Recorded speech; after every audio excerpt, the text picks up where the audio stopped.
Good morning-ish, something. We're here talking about football again, and we don't need music. We don't need intros. We don't need any of that. I'm joined with Joe Morley, Tony Tucker, the J and T, and the MJT. I'm NFL Mike, and we're here to chat all things football. You guys can put anything you want in the chat except for this. Anything goes in the chat except for this. Say anything else. But Tony, how you doing today, man? Yeah, why not put something about the Dodgers in the chat over that garbage right there? I'm doing great. It's another day of football. I kind of like this 2-2-2 format that was handed, like Mother Nature gave us. Like, I'm excited that I'm going to get 2 games each one of these days, and going forward, NFL, make note, I think this is the best format. I think it's the best format too. I like it too, and I think that put the games that are most likely to be blowouts at the front too, because I am pumped for the next 4 games that are about to go down, knowing that these teams are probably going to play each other much closer than what we saw. Joe, how are you doing, man? You enjoying yourself? Having a good day? Yeah, I'm enjoying myself. I mean, for us, we're kind of pissed off. Kansas City won, of course, but we already saw that coming, setting them up there. But what also is good is the Pittsburgh game got moved back till tomorrow, right? So now we don't know who's playing who. So that's kind of like interesting to me. Like, where's Houston going? Are they going to Baltimore? Are they going to Kansas City? That's what I want to know, because Houston yesterday surprised. I think they surprised the whole world. Like, we knew Houston was good. We knew C.J. Stroud was good, but not this good. Like, this is crazy to come out like that. But I was excited at the beginning of that game. Trust me, I was like, holy shit, this is going to be a shootout, because it was back and forth. And then Houston just said, you know what, we're done with you. We're not going to play this game.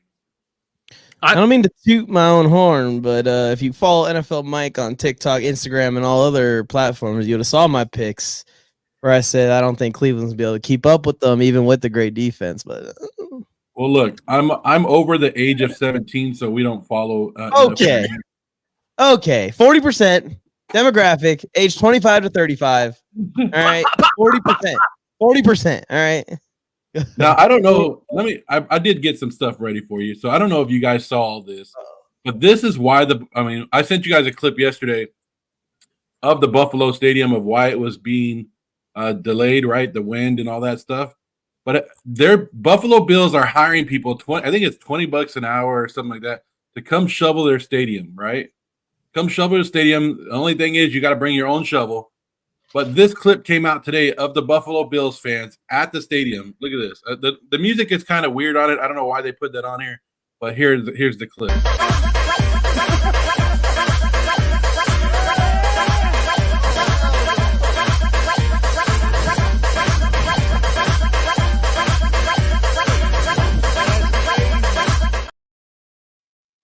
I don't know. That's Buffalo Bills fans. They're in the snow, no shirt on, shoveling, going down slides, all kinds of stuff, whatever the hell they're doing over there. Call me crazy, but it was actively snowing. Like, I saw it actively snowing while they're trying to shovel the snow out. Yes. It is.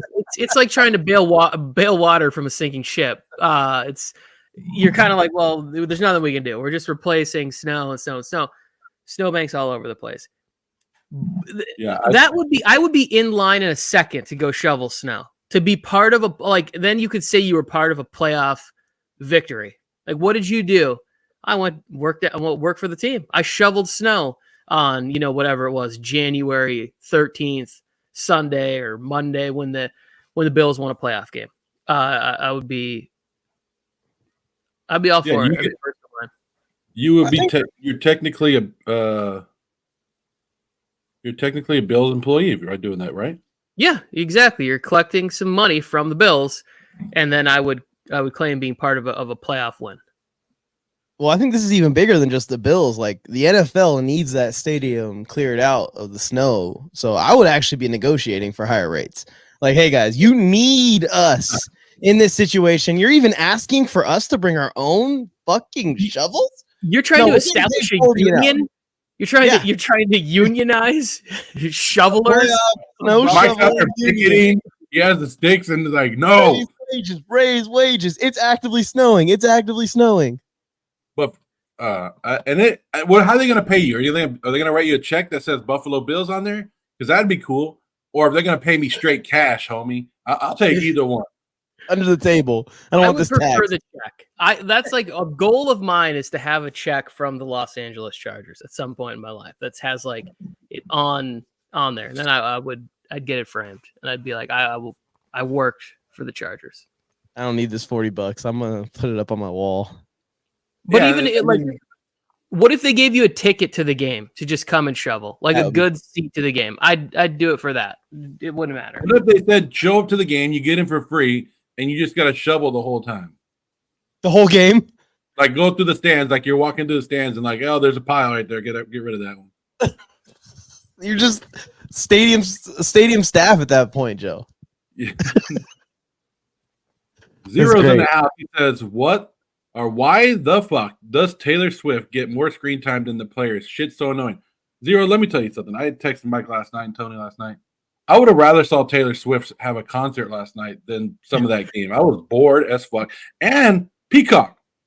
We had to pay all that money for Peacock, $5.99 or whatever it was. Actually, I don't even know if I pay Peacock. I just turned it on and it showed up. So maybe Jake bought it or something without me knowing. But I would rather watch a Taylor Swift concert. I would not still, even though, but I would rather watch a Taylor Swift concert in those conditions. Now that shit would have been funny because, you know, there's this blizzard and snow blowing her hair around. She's out there in her little tiny dress, freezing her fucking ass off. That would be great to see. No, you need to keep this going, Zero, because I swear, I know when this fucking team loses next week to the Bills, they aren't going to pan up into that suite and show Taylor Swift depressed ass as she knows that she's getting some more time with her future hubby. They did it on Christmas Day when they lost, and they showed her all sad up there. I want to see it on a playoff game when the viewership is at its max level. I want to see. She's a performer. She knows the camera's on her. Like when she's in that seat, she's there. She's reacting. She's into it. She's having fun. She's living her life. Like when you're that famous, everywhere you go, you know that you kind of have to be on. Like and she knows that she's there. This is fine for the NFL. I don't understand why people are so annoyed that they're cutting away to Taylor Swift in between. Like, who cares? They cut away to other fans all the time. We aren't mad about that. Like, are we just mad because it is Taylor Swift? We don't like it? Like, I don't understand why we're mad about it. I don't think it's Taylor Swift. I think people hate the Chiefs so much, and it's anything that helps the Chiefs out. But Taylor Swift, I don't know if you guys know this yesterday. Taylor Swift is about to make Kyle Juszczyk, the 40 fullback for the 49ers. His wife is a designer, right? So she makes stuff. Well, Taylor Swift came rocking in yesterday into the stadium wearing this jacket right here. I don't know if you guys seen this. Did you guys see her walk in yesterday? Yes, I saw her walk in yesterday. Yeah, we saw the game. Everybody's like, we want that. Where do we get that jacket? Well, it's custom made by who? Kyle Juszczyk's wife right there. Now people are hitting her up for it, and she's going to make millions of dollars off that because she's only made it for certain people. Taylor Swift is one, Simone Biles is the other one, and herself.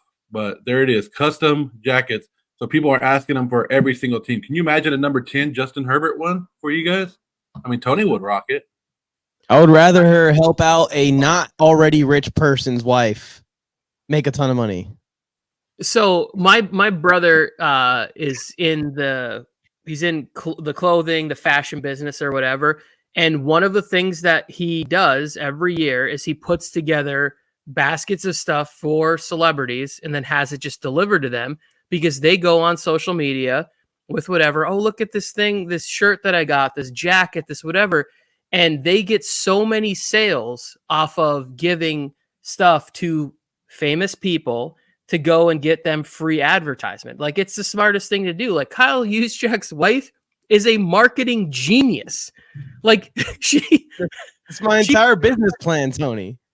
She probably made like 10,000 of these jackets the moment that Taylor was like, oh, I love this. I will definitely wear this to the game because she knows the moment Taylor Swift puts it on, thousands of people are going to go, oh, I want that. I want the same thing Taylor has. Like, even though they probably know nothing about football and they've only recently become a Chiefs fan because of Taylor Swift. But like, this is great for us. Like anything that makes the NFL more popular and takes away from stories of like people getting arrested or concussion injury things, like it's a fine positive story for the NFL. I could give a shit less how much they show Taylor Swift as long as they show her when the Chiefs lose and don't win the Super Bowl. I don't want the Chiefs in the Super Bowl this year. That's it. Just don't take this the wrong way, but Jared Goff's a great looking guy. Could have went for Jared Goff or Baker Mayfield. She could have went for Baker. Baker. He's mad that she's dating Why? Travis Kelce. Yes, that's why I'm mad. Why'd you pick him? That loser.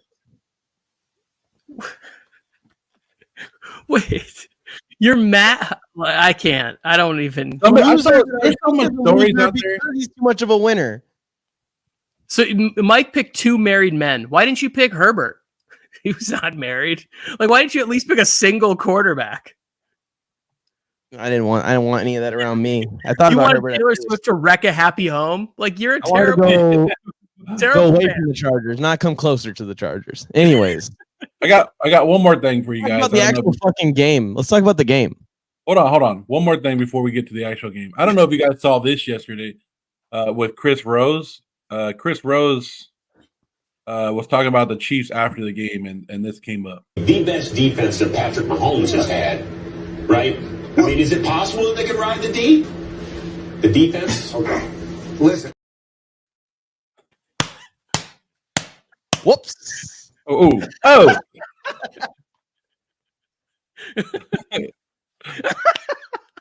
MJD, that is the best response to that.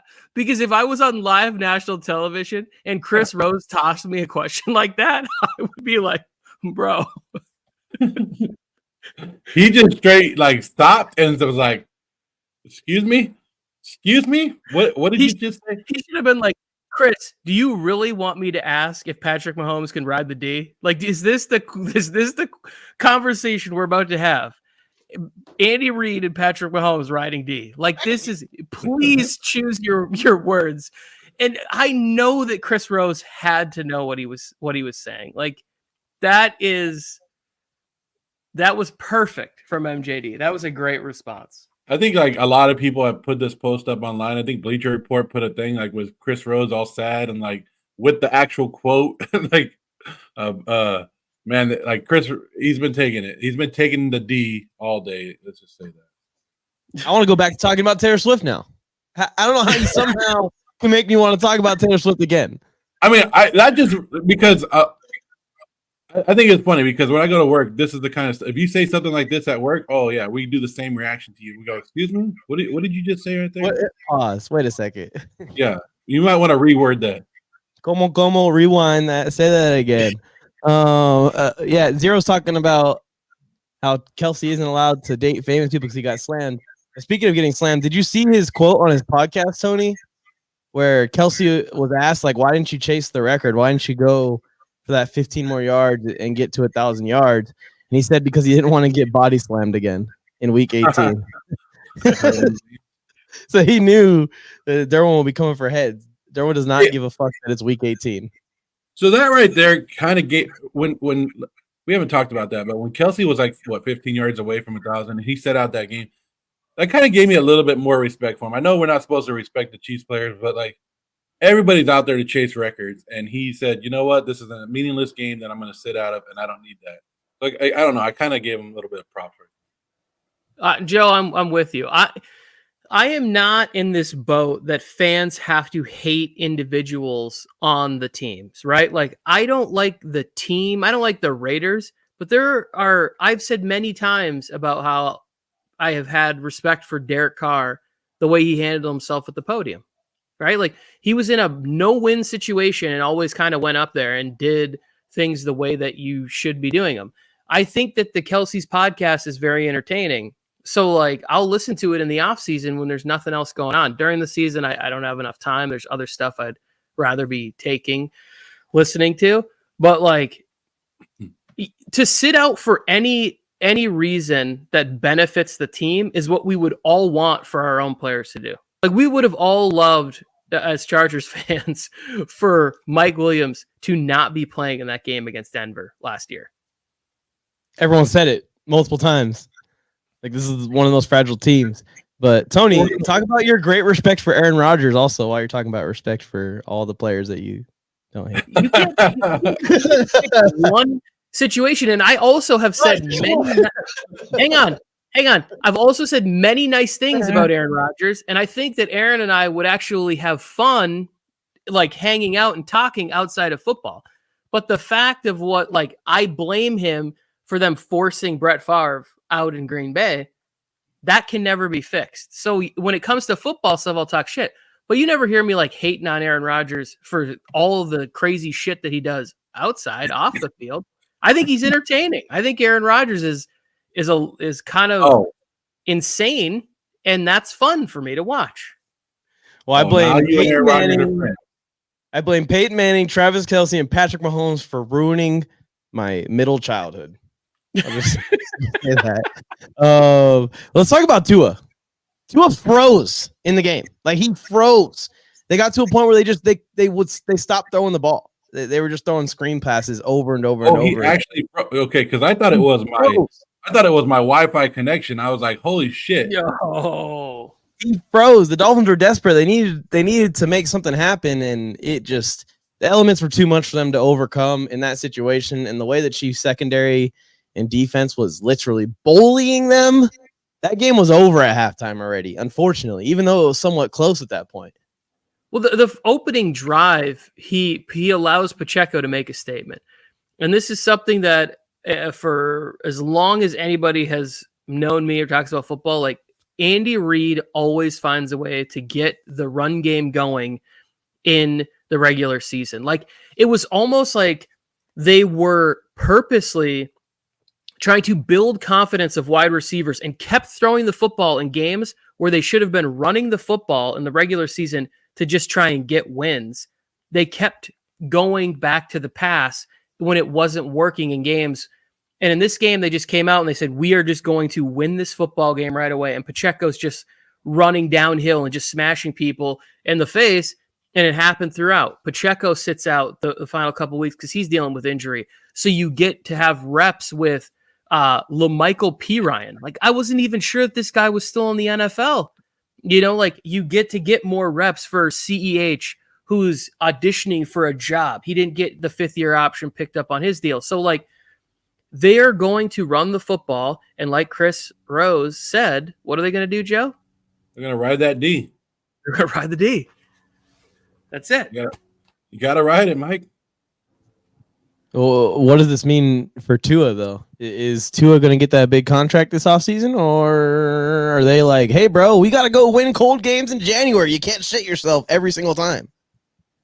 But this is now 2 years in a row where he hasn't played great in really any of these games. I would say the one game, I think I watched the game at Joe's Christmas party. I don't know if it was last year or the year before. I think it was last year, where it was the Buffalo game. Tua actually played pretty good in Buffalo during like a snowstorm. That was last year, right? Whenever it was. He's had like one good game in the bad weather. And I think that's kind of like the hope that you cling to in that spot there. Losing to the Chiefs in Arrowhead during the playoffs shouldn't be like a shot to your resume. And if you're the Dolphins, like, how do you move on from him? It's a really tough situation because you then have to assume that you're just going to be able to get a quarterback to come in and operate at the same level. And I don't think that's necessarily like a guarantee. It might not be a rookie. Like, do you say like, hey, I just need somebody like, is Ryan Tannehill the answer? Like, hey, we just need a veteran. We'll draft a new rookie in the draft and we'll try and trade Tua. Because I guarantee that one of these teams out there that needs a quarterback would step up and go, oh, yeah, we'll give Tua some money. He can come play here. But it's not even about Tua and the cold weather, and it's about when the game is big and there's big implications on the game, or you're playing against a team that's a playoff caliber team or Super Bowl caliber team. That's when it seems like he is at his worst. Like we saw it a couple weeks ago against Baltimore Ravens. We saw it anytime they played a team over 500 this year. It seems like he just dropped off. Yeah, it seems like it's on. When you have to put the pressure on him, and he has to carry the team, he's not doing it. If To we me, it sat seems down, like it's on expected passing downs. there is a little bit of it, but if we sat down and we really looked at how many big drops like Tyreek Hill had, who we all thought was an MVP in here, like how many crushing drops did Tyreek Hill have on drives this year that we don't talk about a lot because Cheetah is such a game-changing player. But there's been a lot of times this year where the offense is headed in one direction and things are going good. They're going down to score, and Tyreek drops a big pass. No, that's not it. But what I'm saying is like, it's all together. It's a team game. And we're putting too much expectation on a quarterback to say like, hey, you have to pull us and carry us out of this situation. No, you have to be able to pick your teammates up in certain spots. And that's what makes great teams great. Like, that's why the Patriots dynasty was so good for so many years. Was like when the defense would have a downfall, Tom Brady be able to go put 30, 40 points on the board. But otherwise, he would just sort of stay within the confines of what the game plan was. And the Patriots won, 65 games by like 3 points over that. Like let's just put this on the foot of Vinatieri or Gostowski, and we'll be fine. But if Mason Rudolph shows up tomorrow in Buffalo and wins that game, that has to kick you in the Tua nuts a little bit. Sure, it does. But then again, you're going back to why would they win that game? Because they're going to win that game if the Steelers win that game, it is a grimy, gross. Alex Highsmith has 2.5 sacks in that game. They get Keanu Benton steps up with interior pressure the entire time in Josh Allen's face. They're getting plays in the secondary because Minkah Fitzpatrick is back and healthy. I don't know why I'm having so much trouble talking this morning, but like those reasons will be there and it'll be a team win. The Dolphins don't seem to be able to put together team performances in these situations because it wasn't like the Dolphins were able to stop the run yesterday. Like Patrick Mahomes didn't light the world on fire. They won because defense and running the football. And for whatever reason, the Dolphins can't put together big performances when it's time. Mike McDaniel, to me, is starting to fall into a category of what early Sean McVay and what the notes on Kyle Shanahan, where it's like, hey, offensive genius, but for whatever reason, in big spots, the team has a letdown. Like if Sean McVay doesn't win that Super Bowl a couple of years ago and the Bengals win, we don't think about Sean McVay the same exact way, even though he's been to 2 Super Bowls. You still think of a guy that has letdowns in major situations, the way we think and people talk about Kyle Shanahan, even though for 1 second, if Kyle Shanahan was available, every fan would be like, hey, come coach our team. Like if Kyle Shanahan got fired and went to Buffalo next year, we'd all be like, okay, Buffalo's going to figure this thing out. He's got Josh Allen. Buffalo's offense is going to be ridiculous. Well, the question is what do they do with the Tua contract situation? He needs a contract this offseason.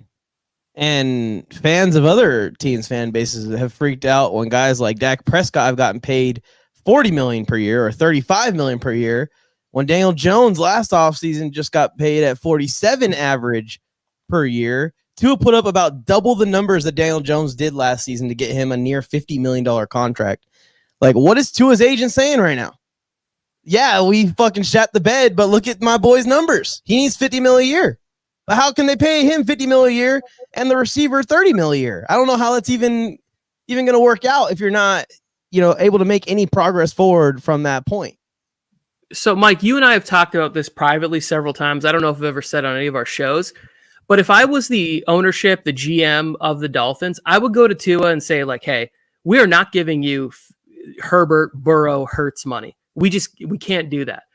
So what we want to do is we want to let you control the narrative, and we want to let you say, like, hey, come out and have your representation say, I'm a team guy, and I'm going to get paid $38 to $40 million a year. I'm going to sign a long-term contract so that there's the ability to continue to keep guys like Jalen Waddle and Tyreek Hill around you for the opportunity to bring in more talent on the offensive side of the football and on the defensive side of the football and have flexibility.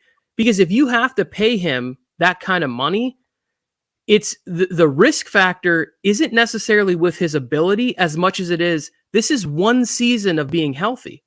Like, that's the thing. Is like he's 1 or 2 head injuries away from being no bueno, and that's you can't give that kind of responsibility to him, but you can set up a narrative where he's a team guy, and Tua, as the leader that he is, comes out and says, "Oh, hey, I'm doing this," even though it was kind of forced upon him by the organization. Like, that's where I would start my negotiations with him. And if he wants to try to, good luck. So I'm saying, I think he's gonna go for fit. I think he's gonna go for it. I mean, who has taken a pay cut other than Tom Brady in like the last 20 years for max contracts like this? I don't know if you guys know this, but the Dolphins going into next season are already right now are $40 million over the salary. Yeah, but his contract, even if it came in, it wouldn't start till after that, because they already have the 5th-year option. They mentioned it in the broadcast yesterday, where I think it's like 23 million he's making. Yeah, so he would be. It would start in 2025. Yeah, like Herbert's big money, his crazy like cap hits, they don't start until 2025 either. Like next year, it's a bigger contract, but it's not starting next year, I don't think, where it's like crazy money against the cap. And all of these guys can figure it out. It just makes a big difference if he's getting less than that top of the line value, and he gives you that extra 8 to 10% each year of cap room to play with, to be able to sign or keep, an offensive lineman, to keep a wide receiver, to sign somebody defensively. Like, I think one of the players that they need to keep, even though the boneheaded play that Christian Wilkins made on that drive, that I get it. Sebastian Joseph Day did that to the Chargers early in the season here. I forget who was it. Maybe it was against the Cowboys or something, where they've got him on 3rd and long, and he just has to take 3 extra steps and shove him down. Granted, the football I grew up watching, I hate that shit. Do not penalize somebody for shoving a grown man to the ground in football. Like, that's barely a foul in the NBA, and you cannot be penalizing these players and teams and fans sitting there. I'm watching it and I'm going, that's absolutely the game. It didn't look like they were going to win, but the intentional grounding right before that forces them out of field goal range. And now you get this bullshit. It's like, okay, this is, you can't do that if you're a leader on the team. But they also, like, if we're just talking about Tua, it's hard to move on from him without a plan in the future. But it's also like, it's harder to give him that crazy money. Like, the Jaguars are in the same spot. Trevor Lawrence, like, they're gonna he's due to start talking about contracts this summer. What do they do there? Yeah, his situation is just as tricky, and he does not seem like a guy that's going to take any pay cuts either. Why is Bodo coming for Chargers fans out of nowhere in the chat like this? We didn't bring up the Chargers. No one brought up the Chargers. I don't know. That's why. That's what Dodged everything. It's upset at the play calling. I literally think they got to halfway through the game, and at halftime they realized, like, we can't throw.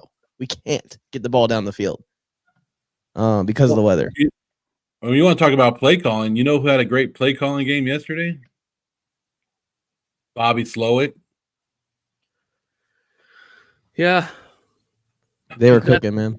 That is. Like, how does he not get a head coaching job this offseason?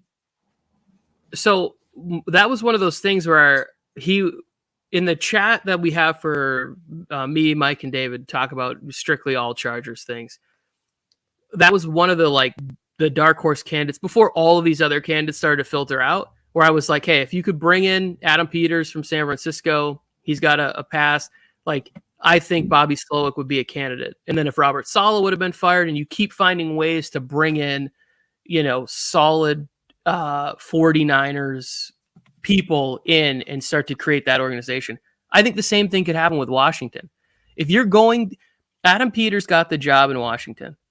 Now, why wouldn't you try and bring in Ben Johnson or Bobby Slowick? We've seen what he did with Jared Goff. People thought Goff was on his way out of the NFL. We saw what Slowick did with a rookie quarterback this year. Why wouldn't you convince Washington and say, hey, bring him here, 2nd pick, we're drafting Drake May, we're going to hit the ground rolling. I'm going to be able to set this rookie up for success with Jahan Dotson and Terry McLaurin. We've got 2 good backs. That young kid, Chris Rodriguez, I think his name is, the running back, he really started to step up. Gibson's going to walk away in free agency. Now all of a sudden you go in the second round of the draft, you get the tight end from Texas to pair what he did there. Like you could build something around, Bobby Slowick and the idea that like we're going to try and create the 49ers East out here to beat the 49ers West. Sure. Well, I was thinking that last night. What if you have D'Amico Ryans versus Kyle Shanahan's in the Super Bowl? Like that's how. Like if the Texans somehow continue this magical run, and now it's basically the Niners versus the Niners. I think if that. So I think it's interesting. I didn't get to say this when we talked about Texans at the top. The thing that I was most impressed by was the defense, because at a certain point, Cleveland kept scoring. And then all of a sudden, D'Amico was just like, all right, this isn't happening anymore. The stuff that was open down the field and the other things, all of a sudden it looked like, and we'd have to watch it back if we watched the actual film of it. I bet we would see the ability of things being taken away down the field because they were already stopping the run game. And then all of a sudden, the defensive line was able to get pressure at certain points with just 4 up front. They were able to take advantage of some injured bad tackle play and be able to get pressure. Like, to me, the defense was just as impressive, if not, it was probably more impressive to me what they did for the Texans in that situation. Now, I don't think that they're going to Baltimore and winning. I can't see it happening. I don't want it to happen. I do not want a situation where we're seeing AFC Championship game in Kansas City. Don't let that shit happen, NFL. They're out. They're already losing. They're losing next week, okay? We think that, but the Chiefs own the Bills in the postseason. Then we need the Steelers to win. We need the Steelers to win, is what you're saying. Yeah, that's what we need. We need Pittsburgh. That's who's going to save us. We need more of Mason Rudolph throughout the whole playoff. Mason Rudolph's our hero, because doesn't that send Kansas City to Houston? Or would Houston have to go to Kansas City? I don't know who the higher seed is. No, if Pittsburgh wins, they go to Baltimore. That's what I'm saying. They go to Baltimore, which puts us Houston versus Kansas City. Yeah. But who's at home? Who won that? The Houston won that division. No, yeah, Kansas but City KC was 3. They have 11 wins. 4. Yep, they have Kansas 11 wins. So then it goes to Kansas City. Damn, we need Buffalo to win then, so it goes to Buffalo. Yes, basically, if Kansas City wins and the Ravens are one and done, it will be the 7th straight year of the title game being in Arrowhead. Oh my God! Do not want that. Do not want that. Don't. Something else I do not want is to see the Dallas Cowboys choke here in about an hour and a half. Do you think they are, Joe?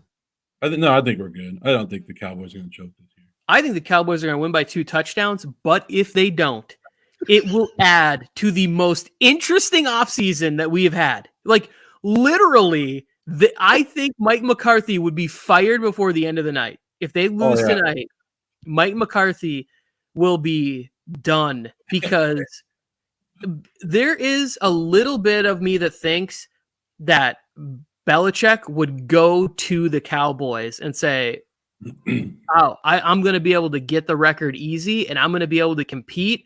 And I think Belichick is smart enough to realize that going to the NFC is the best chance for him to win Super Bowls, because and to be super competitive, because he's like, I can cut out if I can make it to the playoffs, I don't have to prepare against Patrick Mahomes, Josh Allen, Justin Herbert, Lamar Jackson, CJ Stroud, Joe Burrow. I don't have to prepare against any of those guys until a potential Super Bowl matchup.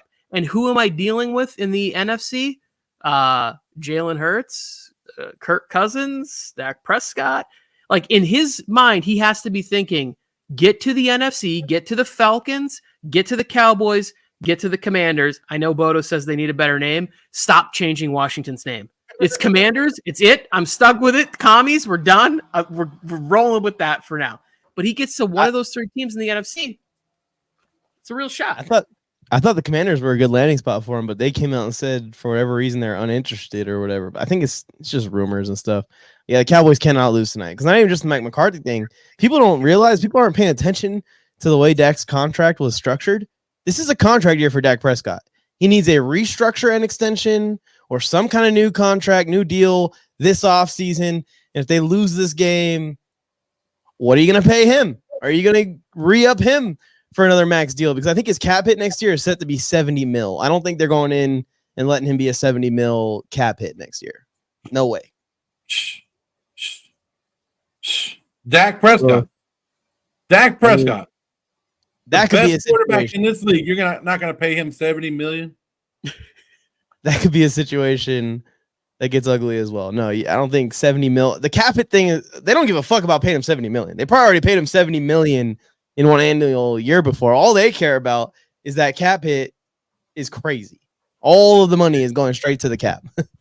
So Tony, I would love to see Jerry Jones go on the field, like with 2 minutes left, say it's like a blowout game or Green Bay's winning by 2 touchdowns.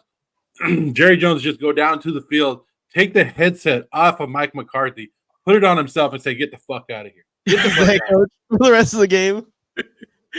They're getting smoked. They're like LaFleur's out there just carving up Dan Quinn's defense. Micah's smashing helmets on the sideline, and Jerry Jones is just, down there with a walker with his life alert on. He's like, I don't care if I'm 80. Like, we're fucking running this old school Tom Landry style.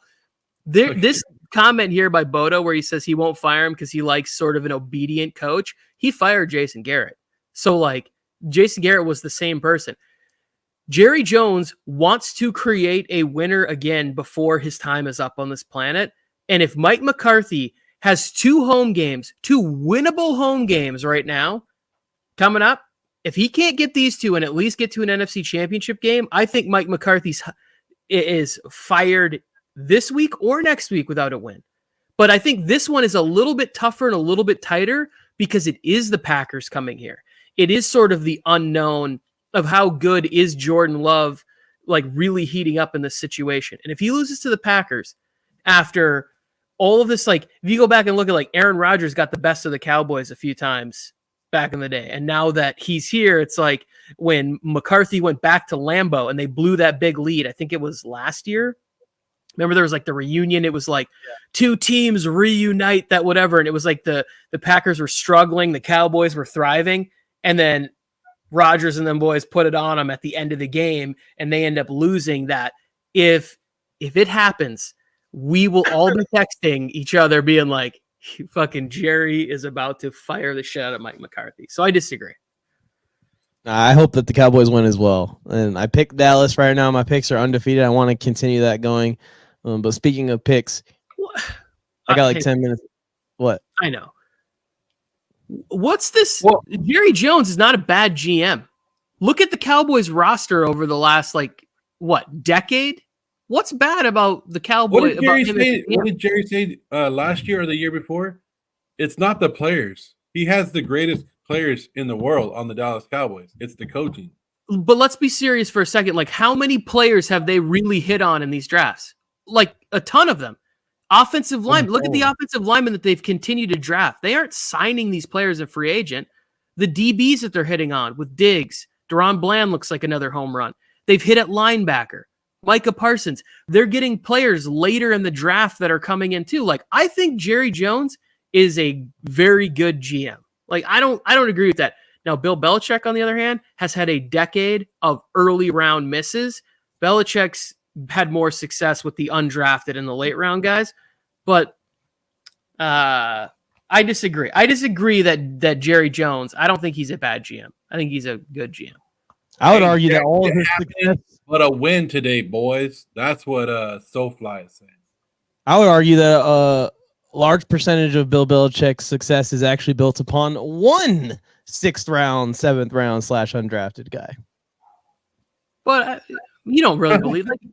Look at all the players that we look at. Look at the J.C. Jacksons of the world. I'm not going to entertain that thought. Aaron Hernandez wasn't the choice, no. Oh, that wasn't what I was talking about. The trivia is not that good today. I was talking about Julian Edelman. That was the one I was talking about. Look, Dak, I mean, I'm not gonna go. I can't root for the Packers today. They've been up and down. Dak Prescott, look, you got to believe what Dak said, right? We'd all laughed at him in the preseason when he said he wasn't going to throw 10 interceptions, Mike. And how many did he throw? 9. 9. Then after when they won the division, he didn't put that hat on. He said, "I'm not putting this division hat on because the job's not finished. It's not finished, Tony." Dak Prescott, he's going to come in here, he's going to dominate this game, and then we're going to see the showdown. We're not even going to see the Dallas Cowboys and the 49ers this year. The 49ers will be out before that. Cowboys, yeah, I mean, the best scenario here, Joe, is Ravens, Cowboys, Super Bowl. I mean, that's pretty beautiful right there. that was my prediction coming in to the playoffs. When I saw the bracket, I was like, that's the 2 teams. It'll be a sight to see. Mike, I don't know what your question was before I cut you off to go on a rant about Jerry Jones' GM ability, but can we talk a little bit about the Lions-Rams game and the fact that, like, do you think that this is such an overreactionary league and everything that let's say that the Lions really just shit the bed today? Jared Goff has a terrible game, throws a couple picks, sack fumbles. And do you think that would hurt? I think Ben Johnson would still get a job, but do you think the league would be like, oh, we're not as high on Ben Johnson anymore because of the way the season finished? Do you think it's like that? I think it just depends on the fashion of it, because if it's just a Jared Goff shit show, I don't really put that all on Ben Johnson if the play calling and the offensive line and the rushing attacks all still doing well. Now, if it seems like it's a play calling issue and they choked when it came to the game plan ahead of this week to play this Rams defense, which should be simple for the Lions, just keep doing what you've been doing. Keep using the talent you have on this offense because there's mismatches all over the field for you still. I think it would just have to be like a complete collapse game planning wise for it to really hurt Ben Johnson's chances of getting a job, which is damn near 100% with how many vacancies there are. Yeah, no, I still think he gets a job. I'm just saying, like, do you think that there'll be a narrative like, well, the shine's kind of off of Ben Johnson a little bit because he gave up on running the football in this game or something like that? You know, Hopefully they don't do that. I think the narrative on Jared Goff is everybody's expecting Goff to fuck up, and if Goff throws 3 interceptions, ain't nothing going wrong with Johnson. It's gonna be, if he had a better quarterback in Detroit, they would be all right. Yeah, I see that. All right, I think Goff will take most of the blame if Detroit loses today. It would be mostly on him. I think the person that might take the hit would be the opposite side. Tony would be Aaron Glenn. I am still I don't understand this. Like, I really don't understand why people are like, we are hiring or interviewing Aaron Glenn. I don't get it. To me, there are so many defensive coordinators out there where I'm like, their defenses are playing amazing. I don't understand why this one, because the Lions defense hasn't been good for 2 straight years. They were talking about potentially firing him in the middle of the season. In fact, the Lions defense is holding the Lions back drastically right now. A little bit. They played good these past couple weeks, and that's because Aiden Hutchinson been on a fucking heater. Boy's been killing everybody. He's a beast. Imagine a D-line there. He's a beast. Looking at these next 4 playoff games, right? The next 4. Let me get this out before I forget. There's 4 playoff games in the next 2 days, and we already have 7 plus the Patriots who already hired their coach. So there was already 8 vacancies of coaches. They're saying it could be a coaching change if it goes wrong in Buffalo, if it goes wrong in Tampa, if it goes wrong in Philly, and even Pittsburgh. So there's 4 other coaches that kind of on the line. Like Mike Tomlin, I don't know if they could be the ones that fire Mike Tomlin, but they said after the season he's going to sit down with his family and discuss what he wants to do. But there's possibly it could be and the Dallas Cowboys, right? So that's another 5 jobs, and they're playoff teams that we could see more coaching carousel this offseason and what happens. So these games not only mean move on and move on, but it also has some coaching implications in these games as head coaches. So I think the thing that's making it even a little more intense is the amount of people that have entered the arena as prospects.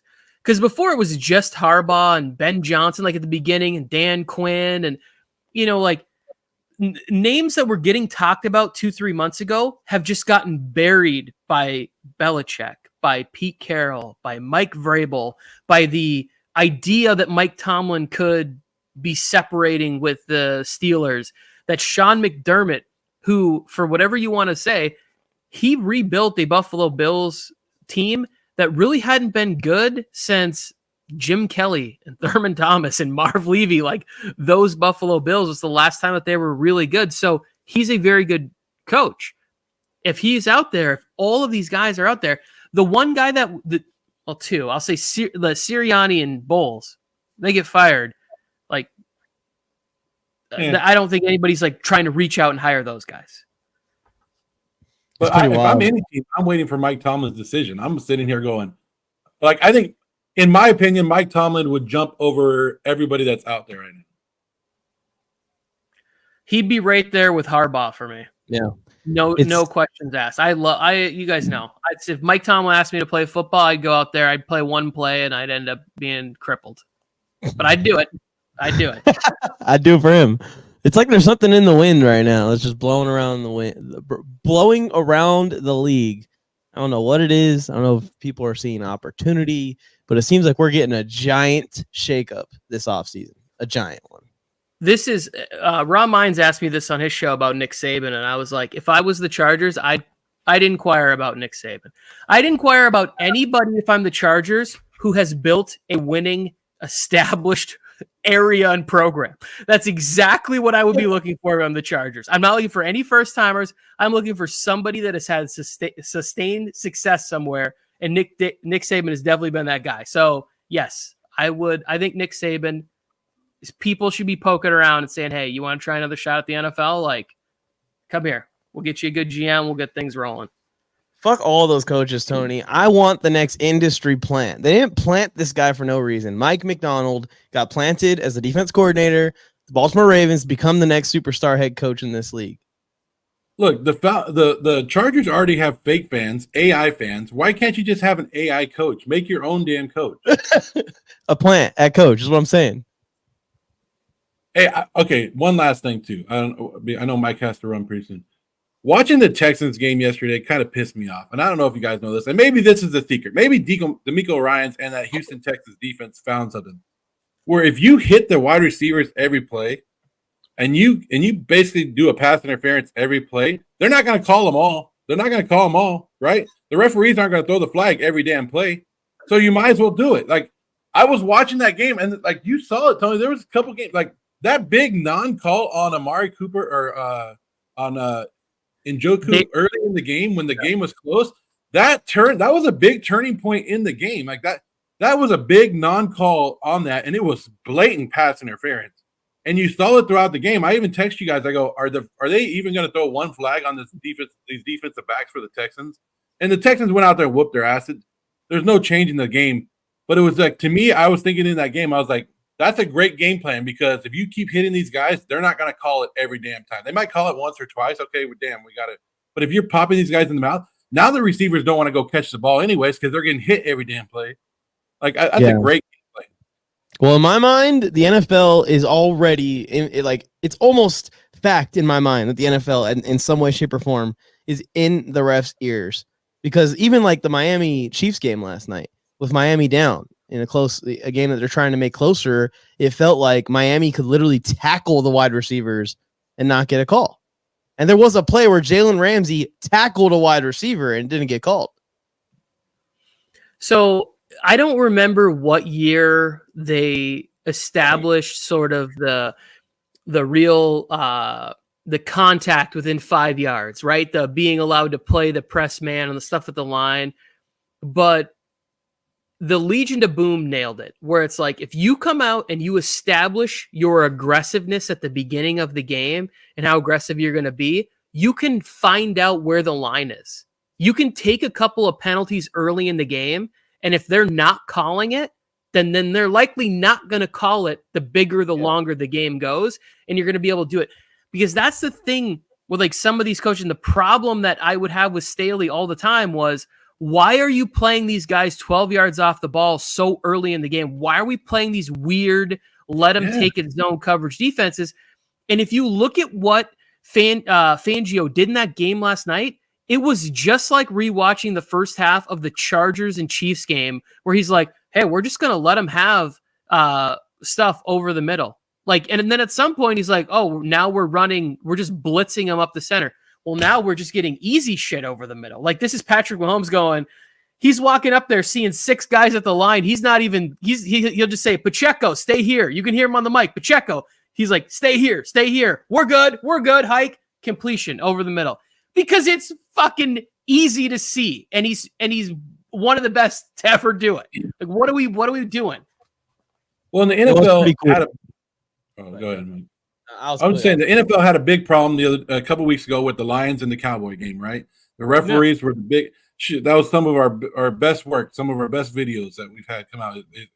Everybody in the NFL loves conspiracies, right? There's always a conspiracy, and the NFL came out and they said, "Hey, we don't want the referees to be the show of the playoffs of any game."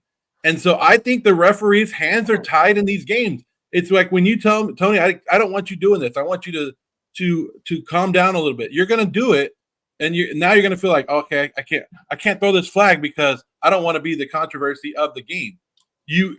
NFL refs are human beings. They're going to fuck up. They're going to make mistakes, but throw the damn flag, man. Throw the flags. Call me crazy, but maybe we need like a little bit of separation of state here. Like, we should keep the referees separate from the NFL. The NFL hires these referees to work these games, but they're their own organization. Officiating across whatever is their own business, their own thing. These guys run it, and the NFL doesn't have their fucking hands in it at all. I think it's a little hard to then monitor and make sure that they're not cheating or taking bribes or anything like that. Like, they're cheating right now. Like what Joe's saying right now. If they went to the refs and they said, hey, we need y'all to call it differently during the playoffs so you're not the stars of the show, that's cheating already. And that shouldn't be said. That shouldn't be a thing. That shouldn't be always a thing.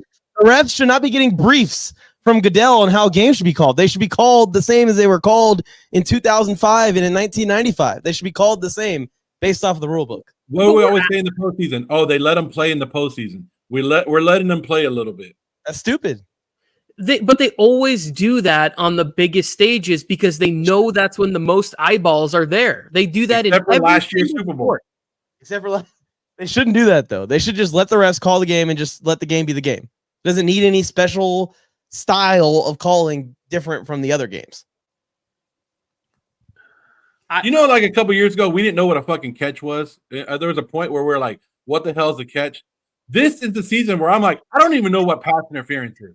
Because you can hug David Njoku at the beginning of the game. You can hug him right before the ball gets there and nothing. And then 2 plays later, somebody can grab the wrist or the little shoulder and they're like, flag, throw that flag. Throw that.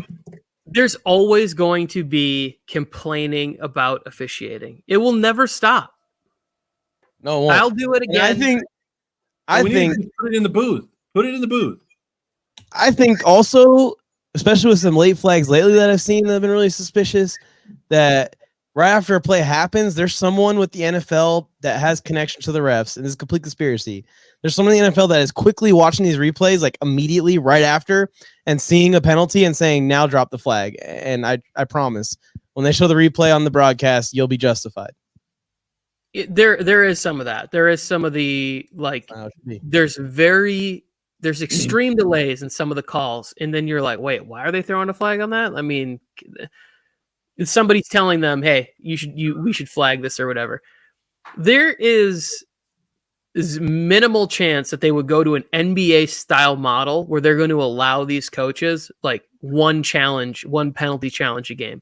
And then you'd still most likely have to smartly save that penalty challenge for the end of the game, like at least somewhere in the second half. Maybe one of those referees have the same dream that you do. They want to check from an NFL franchise right here, and they just make their side money. Yeah, man, they might make some money on the side. That's a real thing. What if they did this instead? How about we say, fuck all the refs. Y'all are ruining almost every single game on television at this point.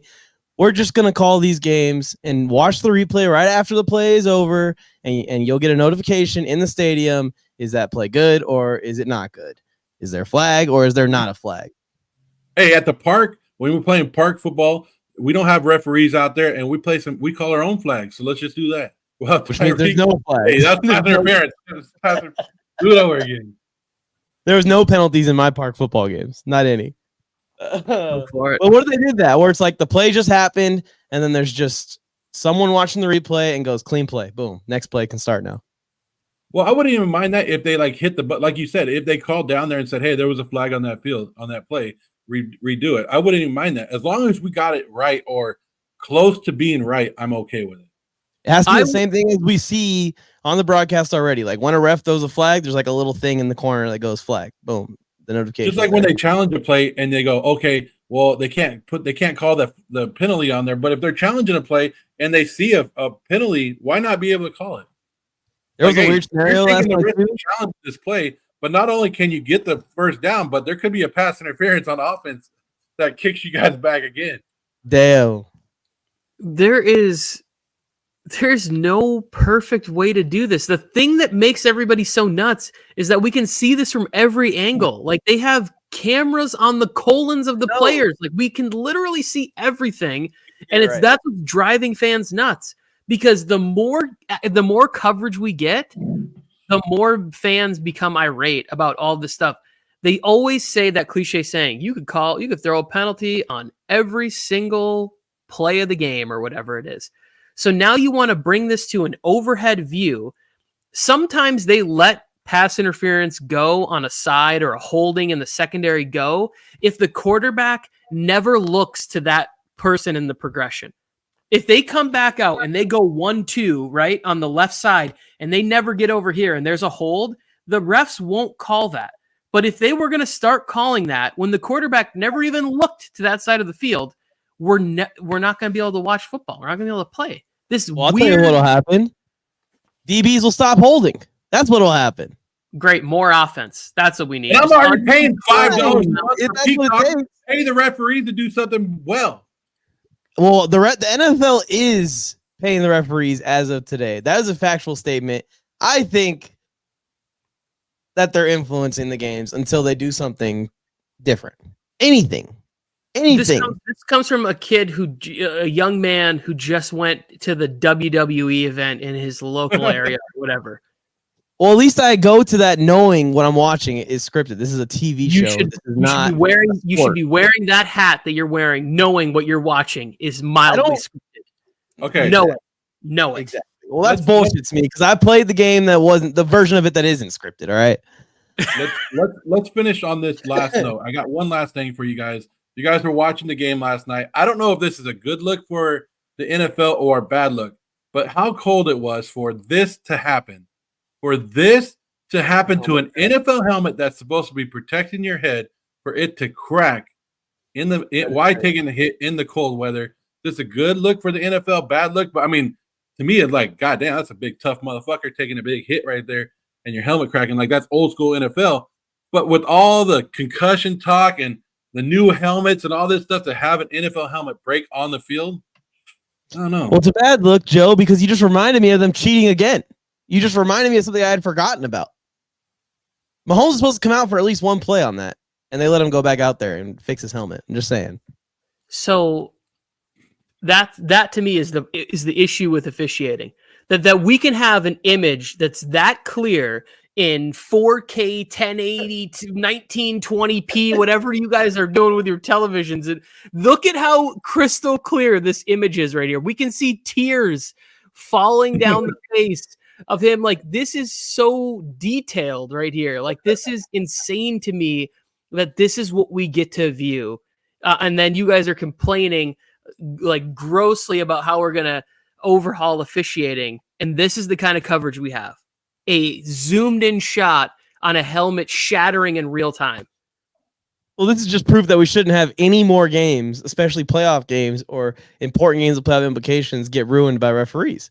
This is proof that they could get it right on every single call, every single time, if they did anything. Just one thing, one step in the direction to change the mistakes. And I'm the one that defends referees usually and defends umpires. But man, it's been bad the last couple of years. It's been suspicious. Well, trust me, there will be complaining about officiating from me. Again, I know that what I'm saying will be a contrarian to that. There will be complaining to it, but that is kind of it's because you know in the back of your head, in the next 4 games that you watch, at least one of them will have a controversial ending to it. There's something joyful about knowing that like it's gonna get fucked up, and you hope it's not against your favorite team. Like you know that there's human error. I think every person, every sports fan should have to officiate games. You should have to have some, whatever it is. I told you guys before, I was a baseball umpire and I was a hockey ref. And it is very difficult. It's not a fun job to have.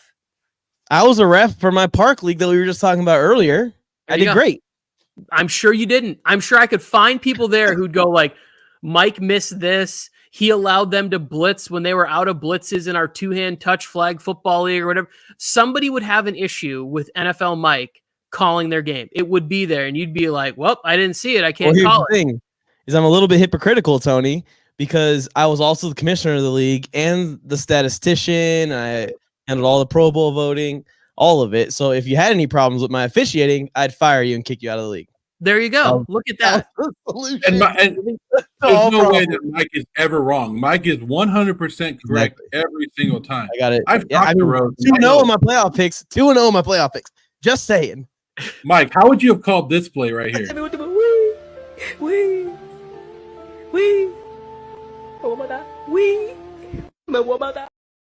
No flag. That's Desmond King. He can do whatever he wants. Like you could just spin around on somebody's helmet. Like that was another flag that wasn't called, but you could spin around on somebody's helmet in the NFL now. That looked like a scene from Step It Up too. The crazy thing is like he went in with his back more than his head or his shoulder. If you rewatch like the whole thing, not just the fun spinny part at the end, if you go in, Desmond King invented a new style of heads up tackling. It's head behind, like he's like this way, smashing into Joe Flacco. That's how Desmond King was hated in Green Bay. Was hated in Green Bay. Desmond King wasn't that him? Yeah, I think that was a different King. No, I think it was Desmond King. I'm pretty sure Desmond King's never played for the Packers. Big fan of his. Oh yeah, that had to be another King. Kevin King. Look at that. Football history. Oh yeah, Desmond King played for that crappy ass team. He definitely was. But I thought that he also played for the Packers for like 2 years. No, that was Kevin King. I guess that's the other King that got ran out of the NFL. So yeah, Mike is Mike is never wrong, Tony. We just proved it. Has been made. You got to cut the show right there. Like Mike ends on a declarative dub statement. And well, I wanted to ask this a long time ago. Drop. Yeah. Oh, I just broke like half the shit. I just broke. Yeah, my microphone's too expensive for me to drop it, so I'll just tilt it over like this to the side. Oh, you're saying I buy cheap shit like this microphone's from the Dollar Tree? Is that what you're saying, Tony? No, I didn't see you drop a microphone. Tony, who's your pick? Lions or Rams?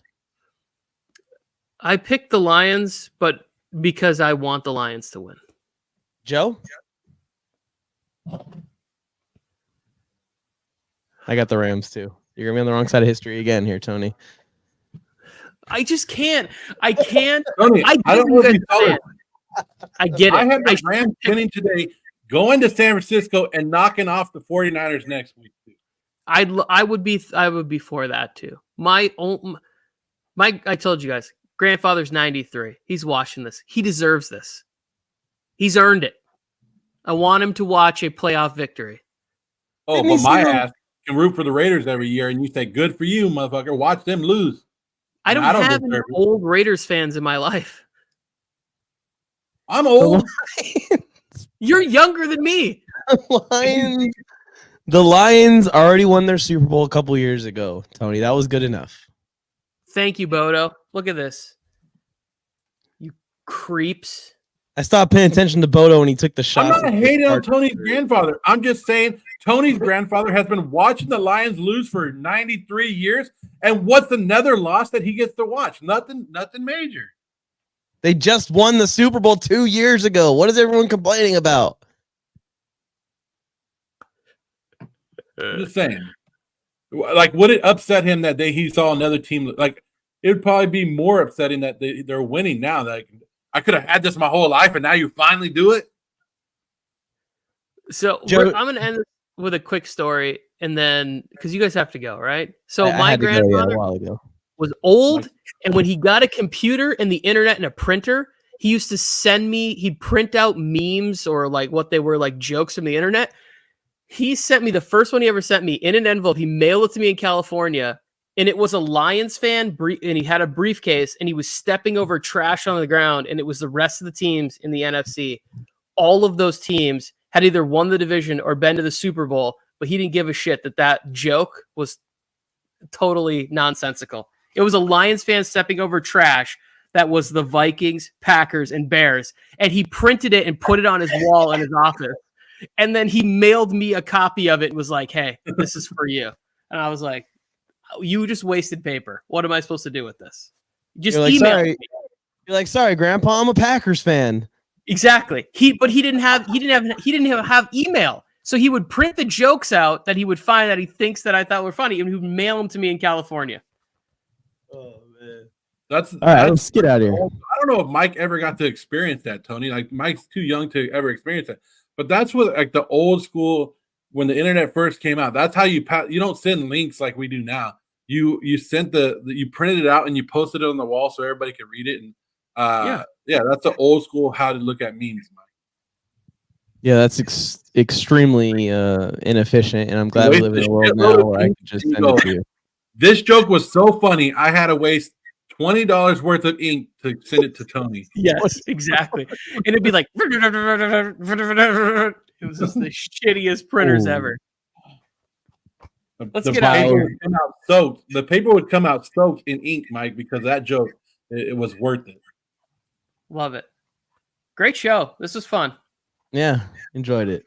Go Refs, go Cowboys, and go Rams today. I didn't get to ask about the Eagles situation, but fuck it. I'm good tomorrow morning if you guys want to go tomorrow. I was just gonna say, yeah, tomorrow morning it is. We might be live tomorrow morning, y'all, for a part 2 of the wake up call. But other than that, I think we're good. Please like the video, subscribe to the channel, help us out in the algorithm. We'll see you guys next time we're on here. 0. Yeah, thank you guys. Shout out to Bodo, even though Bodo just taking shots at Chargers fans for no reason. I like Bodo. SoFly, you jock me. Go Cowboys, man. Let's do it. SoFly, you jock me. Let's do it. All right, see you guys.